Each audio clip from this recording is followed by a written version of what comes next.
कुछ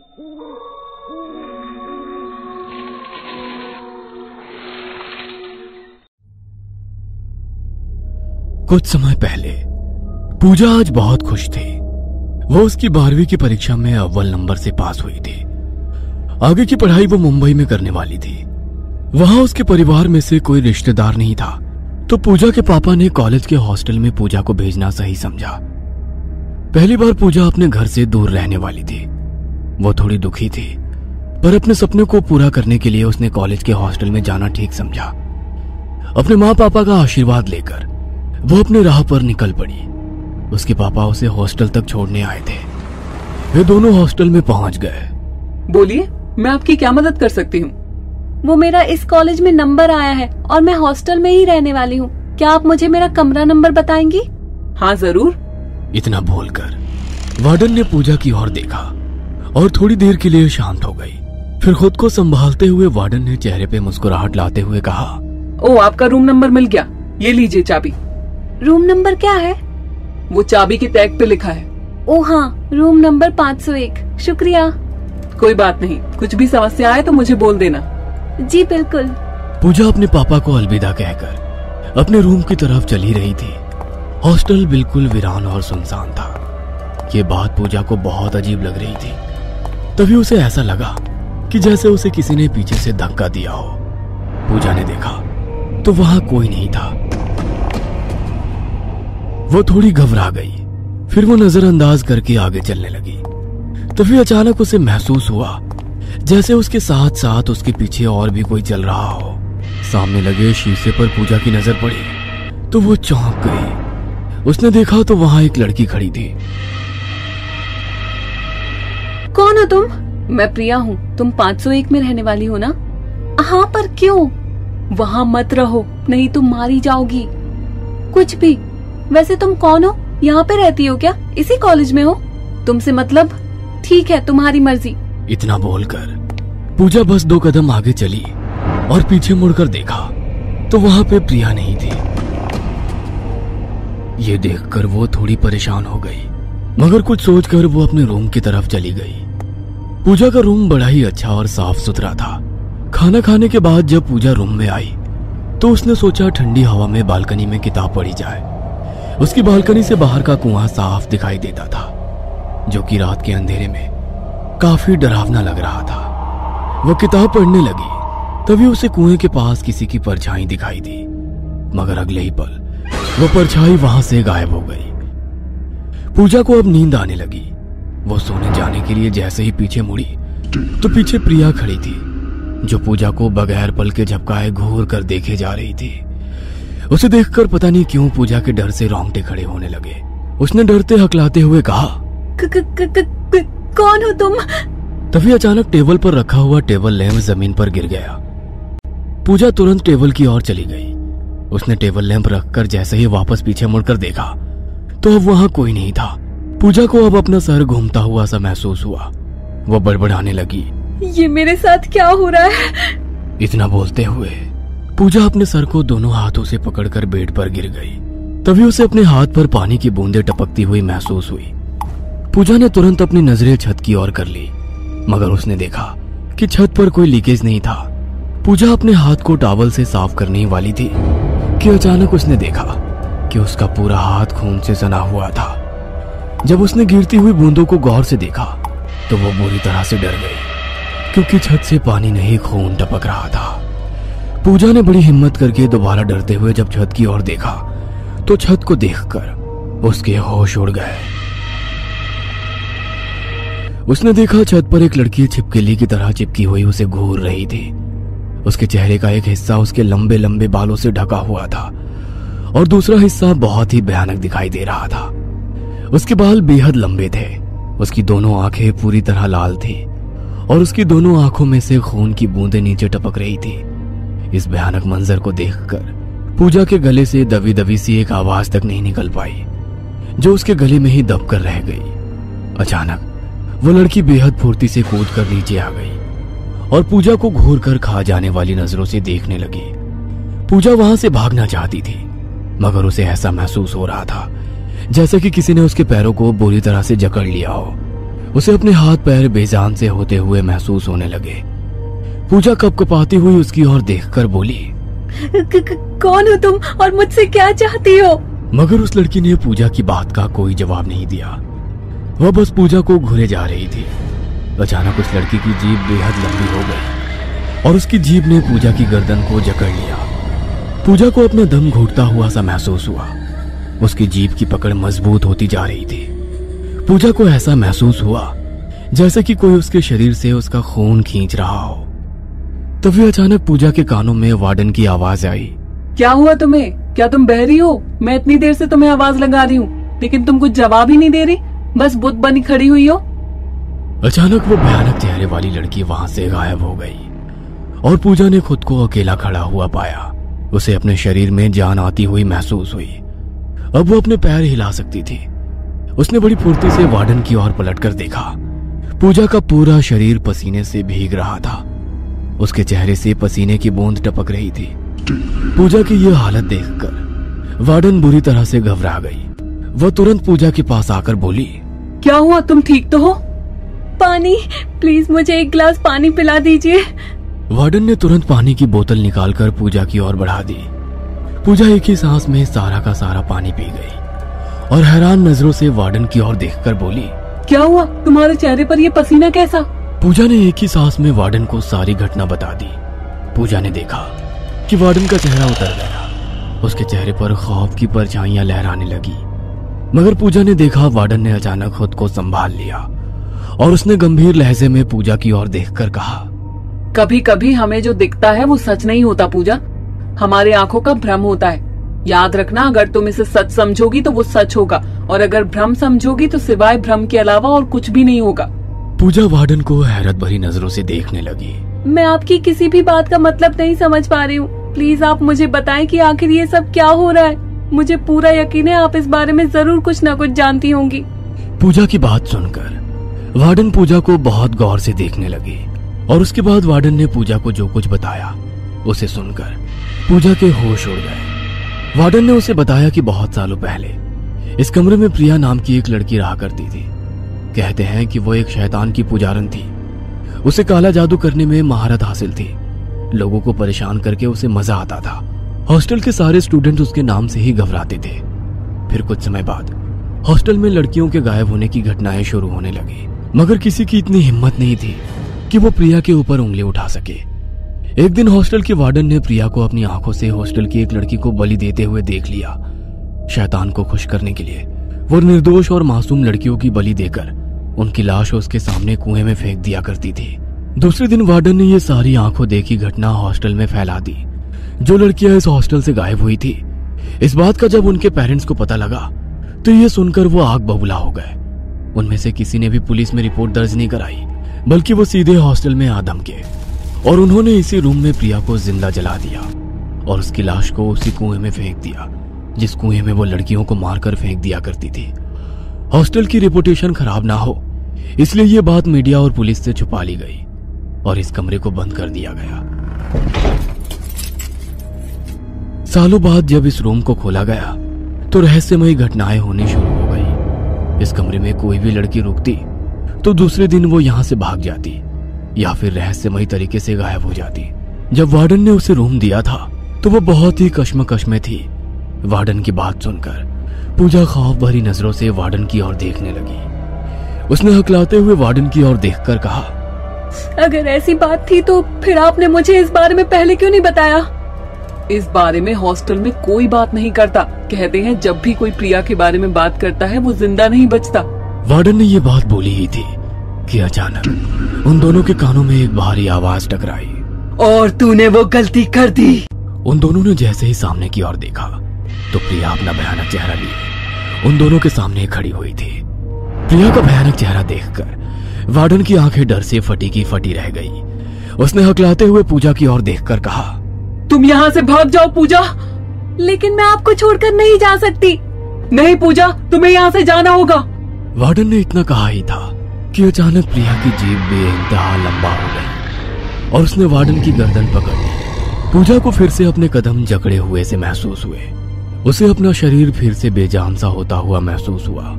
वह बेबसी से वार्डन की ओर देख रही थी उसने देखा कि वार्डन की आंखें बाहर की ओर निकलती जा रही थी। कुछ ही पलों में वार्डन का शरीर बेजान होकर गिर पड़ा। प्रिया खूंखार नजरों से पूजा की ओर देखने लगी। प्रिया पूजा को देखकर वैसी तरीके से हंसते हुए बोली, तुझे समझाया था ना मैंने, लेकिन तूने मेरी बात नहीं मानी और लोग मुझे डायन कहते हैं। वो समझते हैं कि उन्होंने मुझे खत्म कर दिया। बेवकूफ इतना भी नहीं जानते कि मैं तो यहाँ से कभी गई ही नहीं थी। मेरी आत्मा उस कुएं और इस कमरे से जुड़ी हुई है। मुझे यहाँ से जाने दो, किसी भी कीमत पर नहीं। इस रूम में जो आता है जिंदा बचकर नहीं जाता। इतना बोलते ही प्रिया की जीभ फिर से लंबी होने लगी। देखते ही देखते उसके बाल लंबे हो गए। उसके दोनों हाथों के नाखून बहुत बड़े हो गए। उसका चेहरा बुरी तरह से भयानक हो गया। उसकी आंखों में खून उतर आया। पूजा अपने आप को बेबस सा महसूस करने लगी।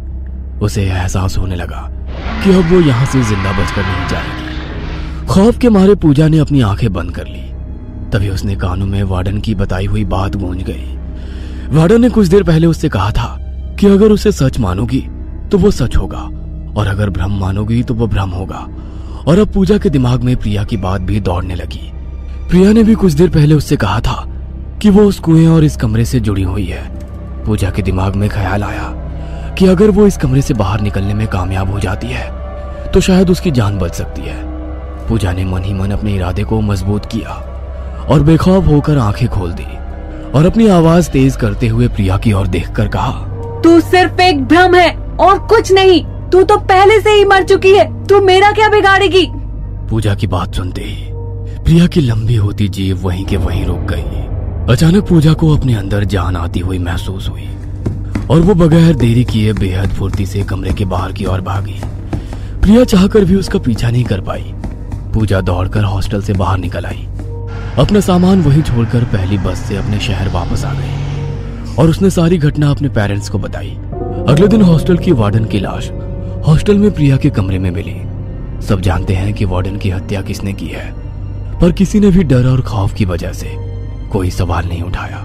मगर पूजा जानती थी, क्योंकि उसकी ही आंखों के सामने उस डायन ने वार्डन को मार डाला था और उसके बाद हमेशा के लिए प्रिया के कमरे में ताला लगा दिया गया और उस कुएं को बंद कर दिया गया। पूजा आज भी जब उस हॉन्टेड हॉस्टल को याद करती है तो उसके डर से रोंगटे खड़े हो जाते हैं और वो रातों को आज भी चैन से सो नहीं पाती और डर कर उठ जाया करती है।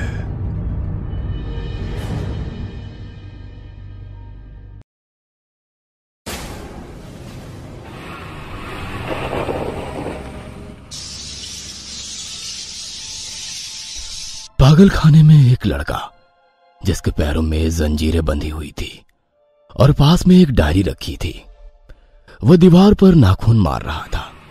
उसके नाखून बुरी तरह से खराब हो चुके थे। उसने नाखून से कुरेद कर दीवार पर एक चित्र बनाया था जो कि किसी भूत का था। मैं अब नहीं आऊंगा, मैं नहीं आऊंगा। हाँ। आखिर वो कौन है और उसकी ये हालत क्यों है, ये सब उसी डायरी में लिखा है। डॉक्टर ने बताया कि एक हादसे के बाद का सदमा वो सहन नहीं कर पाया और दुख की वजह से वो धीरे धीरे कुछ सालों में पागल हो गया। लेकिन उससे पहले उसने सारी आप बीती उस डायरी में लिख दी थी।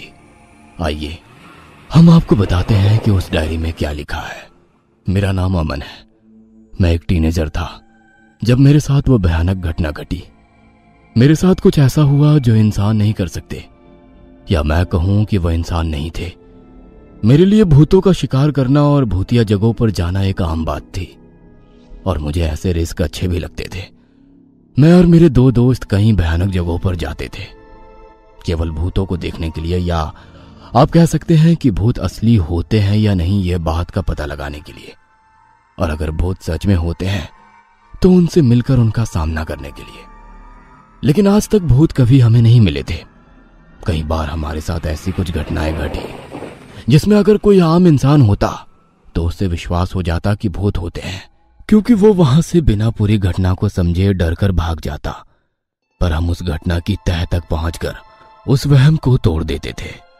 लोगों का जो वहम होता था अंधेरी जगहों पर भूतों को लेकर, हम सब वहम के पीछे छुपी उन सच्चाई को सामने ले आते थे। हम इतनी जगह पर जाते हैं लेकिन कभी एक भी भूत नहीं मिला। हाँ यार, वीडियो रिकॉर्ड करते हैं, लाइव होते हैं और सारी मेहनत बेकार हो जाती है। कभी भूत तो मिलते नहीं, मिलता है तो केवल कभी काली बिल्ली या कभी चमगादड़, कभी किसी जानवर की परछाई या कभी कोई प्रैंक करते हुए भूत की पोशाक पहने हुए कुछ लोग। भाई, भूत रात में मिलते हैं और हम हमेशा सुबह या शाम को जाते हैं। थोड़े दिलेर बनो और रात में जाना शुरू करो। अरे रात में घर वाले जाने नहीं देंगे। तो फिर अपना शौक खत्म कर दो। मुझे तो कोई समस्या नहीं है, मैं जा सकता हूँ। हाँ मुझे भी। ये एक अमन ही डरपोक है। मैं उनके सामने डरपोक नहीं दिखना चाहता था, इसलिए मैंने भी जोश जोश में उनको हाँ कह दी। लेकिन अभी तक हमारे जाने की कोई जगह डिसाइड नहीं हुई थी। तभी एक दिन मैंने और मेरे दोस्त ने एक पुरानी जेल के बारे में सुना, जो शहर से 10 किलोमीटर दूर थी। लोग वहां नहीं जाते थे क्योंकि लोगों का मानना था कि उसमें भूत रहते हैं। तो हमने वहां जाने का प्लान बनाया। 2 दिन बाद जब हम वहां पहुंचे, वहां बाहर बड़ा गेट था जिसके आर पार कुछ भी दिखाई नहीं दे रहा था। इसमें तो एक भी होल नहीं है। यार ये जेल है, इसके आर पार नहीं देख सकते। तो अंदर जाना है या बाहर ही रहना है? बिल्कुल जाना है। तो दरवाजा खोलो, ये जाम पड़ा हुआ है। हम तीनों ने जोर लगाकर दरवाजा खोला। वो दरवाजा जैसे ही खुला, अंदर से ढेर सारे चमगादड़ उड़ते हुए हमारे बीच से निकलकर बाहर चले गए। उससे हम थोड़ा और सतर्क हो गए थे। ये जेल लगभग 50 साल पुरानी थी, बिल्कुल खंडहर हो चुकी थी। दीवारें और दरवाजे मिट्टी से काले हो चुके थे। जगह जगह कीड़े मकोड़े और मकड़ियों के जाल थे। तो उस जगह ने हम सबको एक अजीब और डरावना एहसास दिया। एक तेज हवा के झोंके ने हमें हिला दिया और हम उत्साहित थे, लेकिन हमने तब कुछ भी हॉन्टेड नहीं देखा या सुना। तभी मुझे जेल के काफी अंदर कोई चलता हुआ दिखाई दे रहा था। वो बार बार दाएं बाएं और बाएं से दाएं जा रहा था। देखो दीप, हैप्पी, यहाँ कोई है। वो यहाँ वहां चल रहा है। कहाँ है? मुझे तो कोई दिखाई नहीं दे रहा। अरे वहां कोई नहीं चल रहा है, ये केवल तेरा डर है। नहीं, मैं सच कह रहा हूँ, यहाँ कोई है।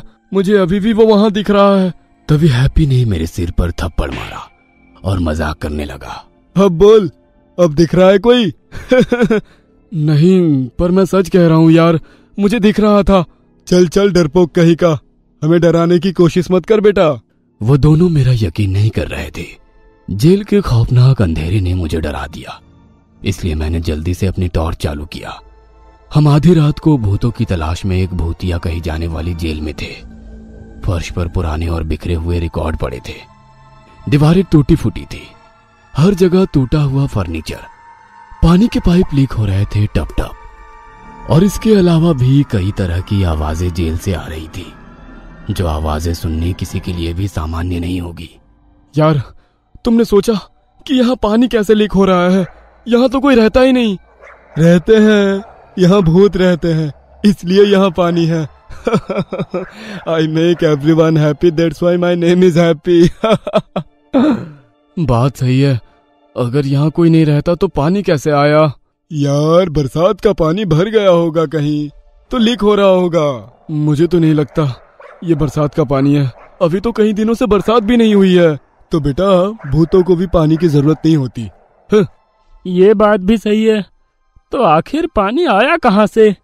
तुम यहाँ भूत देखने आए हो या पानी की तलाशी लेने आए हो? छोड़ो ना, जहाँ से भी आया उससे हमें क्या लेना देना। चलो अब। वो दोनों काफी एक्साइटेड थे, लेकिन मैं नहीं था। मुझे सच में डर लग रहा था और मैं काफी घबराया हुआ भी था। हमने लाइव फीड करना शुरू किया। कोई नहीं देख रहा था, लेकिन हम इसे बाद में YouTube पर पोस्ट करने वाले थे। हमने एक एक कर अलग अलग सेल में एंटर करना शुरू किया। अचानक उस गैलरी से गुजरते हुए मुझे दिखाई दिया 1 सेल में कोई आदमी फांसी पर लटका हुआ है। मेरे हाथ पैर सुन्न पड़ गए। मैं उसे देखता रहा, तभी दीप ने मुझे अचानक हिलाया और मैंने जैसे ही दोबारा उस तरफ देखा तो वहां कोई नहीं था। क्या हुआ अमन, तुम रुक क्यों गए? कोई भूत देख लिया क्या? हाँ यार, मुझे ऐसा लगा जैसे यहाँ कोई फांसी पर लटक रहा था। मैं उसे देख रहा था और जैसे ही तूने मुझे हिलाया वो गायब हो गया। ओह अच्छा, वो मुझसे डरकर भाग गया है ना? क्या अमन, तू भी बच्चों जैसी बात कर देता है। वो यहाँ तेरे आने से पहले सच में था यार, यकीन कर। शाबाश बेटा शाबाश, अच्छी बात है था तो, इसी के लिए तो हम यहाँ आए हैं।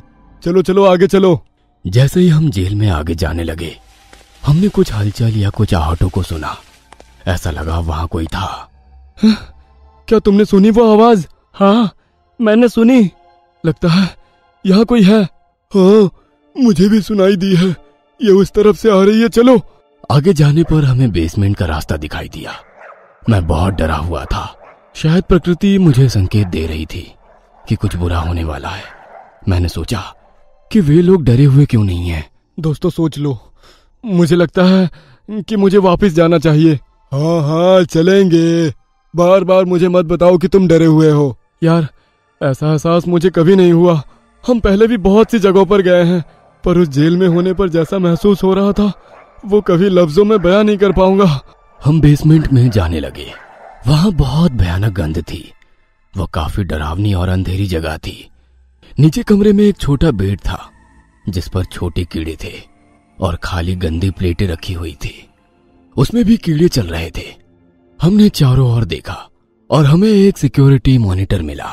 लगता है ये कमरा उनका सिक्योरिटी रूम रहा होगा। उस वक्त भी सिक्योरिटी कैमरा होते थे, बाद में लगवा लिए होंगे। ऑन करके देखे क्या? यहाँ लाइट नहीं है, नहीं चलेंगे। देखने तो दे। हैप्पी ने जैसे ही बटन ऑन किया वो ऑन हो गए। हम सब हैरान हो गए कि ये कैसे संभव था। ये क्या? यहाँ लाइट कैसे है और ये चल कैसे गए? तेरे यार ने ऑन किए हैं, चल गई देख। चला रिकॉर्डिंग चेक करते हैं अब। हमें जाने की जरूरत नहीं है, मुझे लगता है कि कोई यहाँ रहता है। दीप मेरी बात से सहमत था, लेकिन हैप्पी ने तो ना जाने की ठान रखी थी। अचानक हमें अपने पास आने वाले कदमों की आहट सुनाई देने लगी। कोई हमारी ओर बढ़ रहा था। मैं दरवाजे की ओर वापस चला गया और दरवाजे के पीछे छिप गया। तभी मैंने दरवाजे और दीवार के गैप में से बाहर किसी को तेजी से जाते हुए देखा, पर वो इंसान नहीं लग रहा था। मेरा दिल बाहर आने लगा। अब बस मुझे वहां से निकलना था। मैं समझ गया कि यहाँ सचमुच भूत रहते हैं। फिर हमें अजीब सी आवाजें सुनाई देने लगी और कदमों की आहट बंद हो गई थी। कुछ लोग के रोने, चीखने, चिल्लाने की आवाजें काफी जोर से हमारे कानों को चीरने लगी। हैप्पी प्लीज तुम चलो, मैं जा रहा हूँ। मैंने बाहर भूत देखा। अब तो मैं भी जा रहा हूँ। कुछ गड़बड़ है। ये सब आवाजें और आहटें बिल्कुल भी नॉर्मल नहीं है। यहाँ जरूर कुछ ऐसा है जिसका सामना हम में से किसी ने आज से पहले कभी नहीं किया होगा। हैप्पी ने कोई जवाब नहीं दिया। उसकी आंखें उस रिकॉर्डिंग पर चिपकी हुई थी। वह पिछली रिकॉर्डिंग चलाने की ट्राई कर रहा था। हमने हमारा कैम रिकॉर्डर वही एक जगह पर रख दिया था।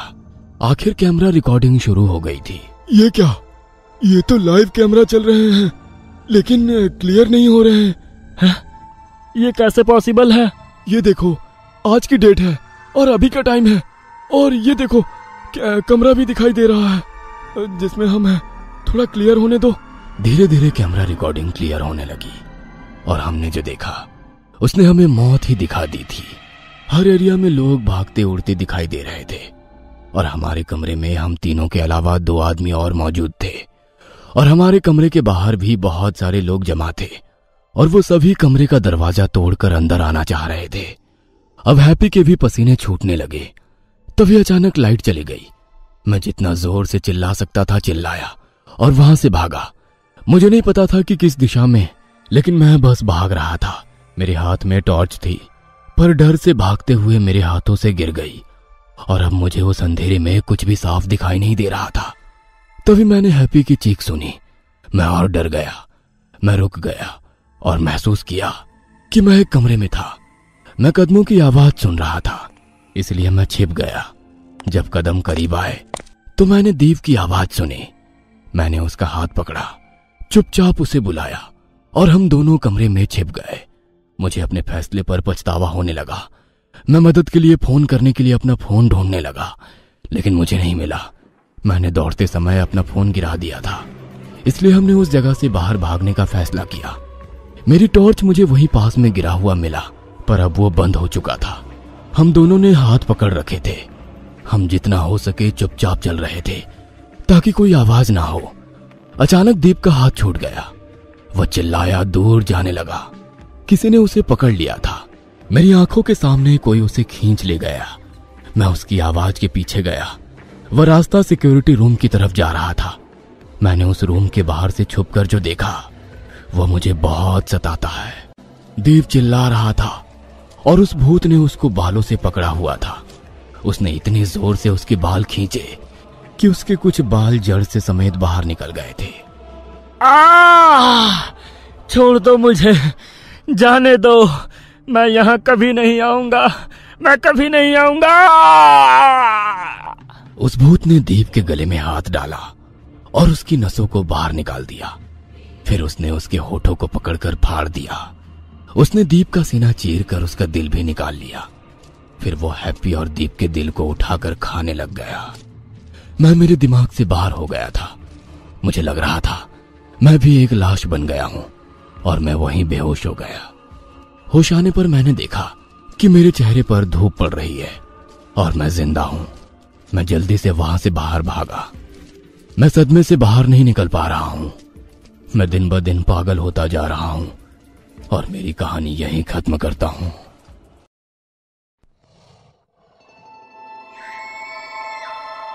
एक औरत जिसका नाम नीलू है, वो अपनी शादी का एल्बम देख रही है और रो रही है। तभी उसकी माँ उसके पास आती है। बेटा, पुरानी बातों को भूल जा, ये सब याद करने से कोई फायदा नहीं। लेकिन माँ, वो तो मुझसे प्यार करता था ना, तो ये सब क्यों हुआ?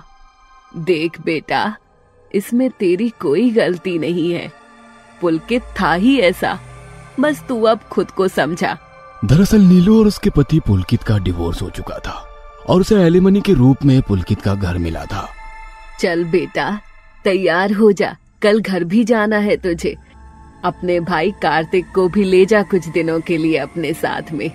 मोना का भी थोड़ा मन लग जाएगा। अगले दिन नीलू अपनी बेटी मोना भाई कार्तिक के साथ अपने घर में पहुंच जाती है। नीलू ऑफिस चली जाती है और कार्तिक गेम खेलने में लग जाता है और मोना भी उसके पास ही होती है। तभी घर में मोना को कुछ आवाज आती है। मामा जी, ये कैसी आवाज है? लेकिन कार्तिक तो गेम खेलने में मशरूफ था और वो मोना पर ध्यान ना देते हुए उसका कोई जवाब ही नहीं देता और अपनी गेम में ही खोया रहता है। इसलिए मोना उस आवाज का पीछा करते हुए स्टोर रूम में चली जाती है। वहाँ एक बड़ी सी अलमारी रखी हुई थी। कौन है वहाँ? उस समय मोना के पीछे एक काली भयंकर सी परछाई आ जाती है जो हवा में उड़ रही थी। लेकिन मोना इस बात से बेखबर थी और धीरे धीरे करके उसके पास आने लगती है और उसके एकदम पीछे आकर गायब हो जाती है। तभी वहां पर मोना की नजर एक रुमाल पर पड़ती है जो कि उसके पापा का रुमाल था। मोना रुमाल को उठा लेती है और रोने लगती है। I love you पापा, आपने हमें क्यों छोड़ दिया? मिस यू पापा। और तभी अचानक से सन्नाटा छा जाता है और उस अलमारी से पानी टपकने लगता है। ऐसा लग रहा था मानो अलमारी के आंसू निकल रहे हैं। मोना को कुछ समझ नहीं आता और वो स्टोर रूम से जाने लगती है। जैसे ही वो जाने के लिए मुड़ती है, वहां पीछे उसी की उम्र की एक बच्ची खड़ी थी। मोना उसे देखकर एकदम चौंक जाती है। तुम कौन हो? मेरा नाम परी है। वो बच्ची बहुत ही गंभीर भाव बनाकर अपने मुंह पर उंगली रखकर कहती है, श्श्श, तुम किसी को मत बताना कि मैं तुम्हारे यहाँ खेलने आई हूँ। मेरे बारे में कुछ भी बताना मत किसी को, नहीं तो मेरी मम्मी मुझे बहुत मारेंगी। चलो आओ, अब हम हाइड एंड सीक खेलें। हाँ चलो, हाइड एंड सीक तो मेरा फेवरेट गेम है। ठीक है, तुम स्टोर रूम से बाहर जाओ, मैं छुपती हूँ, तुम मुझे ढूंढना। मोना बाहर चली जाती है और आंखों पर हाथ रखकर काउंटिंग करने लगती है। परी छुपने जाती है और मोना उसे ढूंढने लगती है। मुझे पता है परी, तुम जरूर यहाँ छुपी होगी। तो वो अलमारी के पास जाती है और अलमारी को थोड़ा सा खोलती है। अंदर काफी अंधेरा होता है, लेकिन तभी अलमारी में उसे डरावनी चमकीली आंखें दिखाई देती है जो देखने में बड़ी भयानक लग रही थी। मोना तो बहुत डर जाती है और वो जोर से चिल्लाती है और भागकर अपने मामा कार्तिक के पास चली जाती है। वो जोर जोर से रोने लगती है और शाम को नीलू के आने पर मोना उसे सारी बात बताती है। बेटा, जरूर तुझे भ्रम हुआ होगा। डरो मत बेटा, मैं हूँ ना। तेरे मामा भी तो हैं इस घर में तेरे साथ। पर सच में उसमें कुछ था मम्मी। कुछ भी नहीं है वहाँ, मैंने खुद से चेक कर लिया है। वहीं उनके पीछे परी खड़ी थी, जो कि इन सब की सारी बातें सुन रही होती है और मोना की नजर परी पर पड़ती है। मोना उसका नाम लेने ही वाली होती है, लेकिन परी अपने होठ पर उंगली रखकर उसी गंभीर भाव के साथ उसे अपना सर नाम में हिलाते हुए मना कर देती है। और मोना कुछ नहीं कहती। ऐसे ही अगले दिन भी परी अकेले में मोना से मिलने आती और उसके साथ रोज छुपन छुपाई खेलती। 2 दिनों में अचानक से मोना की तबीयत बिगड़ने लगती है। आए दिन उसे कुछ ना कुछ होता ही रहता है और नीलू उसका इलाज एक अच्छे डॉक्टर से भी करवाती है। एक दोपहर में मोना बेड पर सोई हुई थी, तभी मोना चलो अपनी दवाई खा लो। मामा मुझे नहीं खाना, बहुत कड़वी है। और मोना अचानक से उठकर भाग जाती है और भागते भागते स्टोर रूम में पहुंच जाती है। कार्तिक भी उसके पीछे स्टोर रूम में पहुंच जाता है और देखता है तो मोना वहां नहीं है। मोना तुम बहुत जिद्दी हो, मुझे पता है तुम उस अलमारी के पीछे छुपी हो, चलो आओ। और तभी सन्नाटा छा जाता है और उस अलमारी के पीछे से मोना निकलती है, जो बदली सी दिख रही थी। मामा छुपन छुपाई खेलते हैं, अगर आप जीत गए तो मैं ये दवाई खा लूंगी। ठीक है, चलो तुम छुप जाओ जाकर। और मोना कहीं जाकर छिप जाती है। कार्तिक उसे बहुत खोजता है, लेकिन वो कहीं नहीं मिलती। और तभी उसे किचन की अलमारियों से कुछ भयानक सी आवाज आती है। ये क्या था? उसे मोना वहीं खड़ी हुई दिखाई देती है।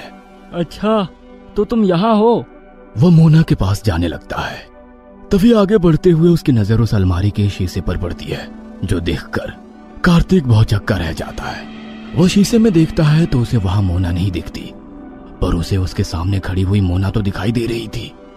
वह फिर से एक बार शीशे की तरफ देखता है तो उसे अभी भी मोना की परछाई उस शीशे में दिखाई नहीं देती। वो डर जाता है और डर कर सामने देखता है तो अब वहां भी मोना नहीं होती। कार्तिक अलमारी के पास जाता है और जैसे ही अलमारी खोलता है वैसे ही कोई उसका हाथ अपनी तरफ अलमारी के अंदर खींच लेता है और वो जोर से मोड़कर बिल्कुल उल्टा कर देता है। कार्तिक जोर जोर से चिल्लाता है। थोड़ी देर बाद अब नीलू घर आती है तो उसे कार्तिक कहीं नहीं मिलता, इसलिए वो पुलिस कंप्लेंट करवाती है। इसी बीच वो अपने घर के बाहर एक औरत को नोटिस करती है, जो कि शायद उसी के घर में नजर बनाई रखी थी। नीलू को उस औरत पर शक आता है। इसके बाद से नीलू के साथ भी अजीब अजीब घटनाएं होनी शुरू हो जाती है। एक रात नीलू सोई हुई थी तो उसे अपने बेड के नीचे से गहरी सांस लेने की तेज आवाजें आ रही थी। अचानक उसकी नींद खुल जाती है। वह धीरे धीरे डरते हुए बेड के नीचे देखती है तो वहां कोई नहीं होता। जैसे ही वो वापस ऊपर उठती है उसके सामने मोना बैठी थी। नीलू अचानक उसे ऐसे बैठा देखकर चीख मारती है। मोना, आधी रात में तुम यहाँ क्या कर रही हो? डरा ही दिया मुझे। मोना चुपचाप आंखें फाड़कर बैठी रहती है। नीलू उसे कंधे से पकड़कर हिलाती है तो मोना बहुत डरावनी तरह से हंसने लग जाती है। पागल हो गई है, हंस क्यों रही है? चल अब यहीं सो जा। तो मोना वही नीलू के साथ सो जाती है। कुछ ही देर में मोना उठकर जाने लगती है। तभी नीलू उसका चुपके से पीछा करती है और देखती है कि मोना स्टोर रूम की तरफ जा रही है। फिर मोना उस अलमारी में जाकर अलमारी को बंद कर लेती है। कुछ देर तक मोना बाहर नहीं आती तो नीलू अलमारी खोलती है और अंदर का नजारा देखकर उसका दिल दहल जाता है। वो चिल्लाती है। अलमारी में कार्तिक की लाश पड़ी थी और मोना उसके पास बैठी थी। मोना बाहर आ, तूने बताया क्यों नहीं? मामा छुपे हुए हैं, मैंने उन्हें ढूंढ लिया। अब हम भी छुपन छुपाई खेले मम्मी। नीलू बहुत परेशान थी और दुखी भी। अगले ही दिन नीलू की माँ भी आ जाती है और कार्तिक का अंतिम संस्कार किया जाता है। इस बात को 2 दिन बीत जाते हैं। नीलू को पता लगा था कि मोना काफी बदली हुई है, लेकिन उसे पता नहीं था कि ऐसा क्या हुआ था उसके साथ। मोना बेटा, खाना खा लो। नहीं खाऊंगी, मुझे छुपन छुपाई खेलना है, खेलो मेरे साथ। ये लड़की भी ना हर वक्त बस छुपन छुपाई के पीछे पड़ी रहती है। बेटा खा ले फिर खेल लेना। ए बुढ़िया, तू खेलना मेरे साथ। मोना की ये बात सुनकर दोनों हैरान रह जाते हैं, क्योंकि मोना कभी भी ऐसे बात नहीं करती थी। नीलू उसे डांटती है, जिससे मोना बहुत गुस्सा हो जाती है और चिल्लाते हुए वहां से भागती है। वो सारे सामान और बर्तनों को यहाँ वहां पटकने लग जाती है और तभी नीलू को मोना के चेहरे में अपने पति का चेहरा दिखाई देता है। माँ देखो इसे क्या हो गया है, ये तो पुलकित जैसी लग रही है। समझ में नहीं आता, छुपन छुपाई खेल मेरे साथ वरना। नीलू डर के मारे हाँ कर देती है और जाकर कहीं छुप जाती है। तुम दुनिया की सबसे खूबसूरत औरत हो, बड़ी हसीन हो, मेरी जान हो। किधर छुपी हो? तुम चाहे जितना भी छुप लो, मुझसे नहीं बच पाओगी। नीलू एक पर्दे के पीछे छुपी हुई थी। उसके आंसू बह रहे थे। वो बहुत घबराई हुई थी। ये बात तो पुलकित बोला करता था, लेकिन मोना ये सब क्यों बोल रही है? तभी मोना पर्दे के नीचे से हाथ डालकर नीलू के पैरों को सहलाने लग जाती है। कितने नाजुक पैर हैं। पुलकित तू तो मरेगी अब। इतना कहकर वो नीलू के ऊपर कूद कर चढ़ जाती है और उसका गला पकड़ लेती है। वो उसका गला दबाने लगती है कि तभी पीछे से नीलू की माँ आकर उसका बचाव करने लग जाती है। मोना अब नीलू की माँ पर चढ़कर उसका गला दबाने लगती है। बीच बचाव में नीलू की माँ का सिर दीवार से टकरा जाता है। नीलू की माँ नीलू के पास आती है और वो वहीं बेहोश हो जाती है। नीलू बहुत जोर से चिल्लाती है और डर से सदमे में आ जाती है और रोती रहती है। तभी वहां पर वही औरत आती है जो उस घर पर नजर रखा करती थी।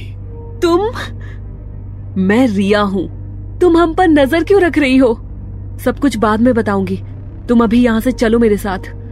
रिया वहां से नीलू के साथ घर से बाहर निकलने ही वाली होती है कि तभी वहां पर मोना आ जाती है। किधर जा रही हो तुम दोनों? मेरे साथ छुपन छुपाई तो खेलो।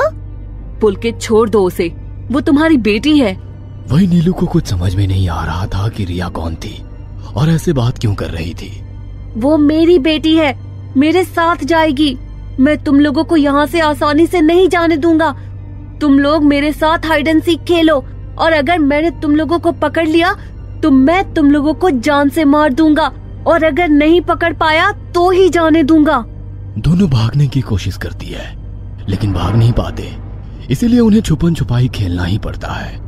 दोनों बहुत ही डरे हुए छुप जाते हैं लेकिन बहुत जल्द ही मोना उन्हें पकड़ लेती है और दोनों को हवा में उठाकर यहाँ वहां पटकने लगती है।